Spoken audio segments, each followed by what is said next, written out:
সাবেক মন্ত্রী ও আওয়ামী লীগের বর্ষীয়ান নেতা তোফায়েল আহমেদ ইন্তেকাল করেছেন। সোমবার বিকেল 3:30টার দিকে রাজধানীর স্কয়ার হাসপাতালে চিকিৎসাধীন অবস্থায় শেষ নিঃশ্বাস ত্যাগ করেন তিনি। মৃত্যুকালে তার বয়স হয়েছিল 82 বছর। 1943 সালের 22 অক্টোবর ভোলা সদর উপজেলার কোরালিয়া গ্রামে জন্মগ্রহণ করেন তোফায়েল আহমেদ।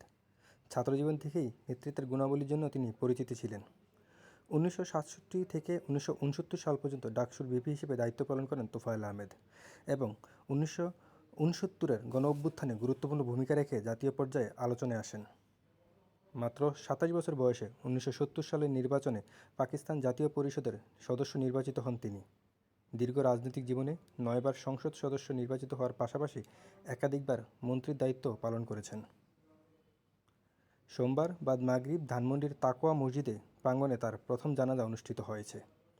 মঙ্গলবার নিজ জেলায় ভোলায় জানাজা শেষে পারিবারিক কবরস্থানে তাকে দাফন করা হবে।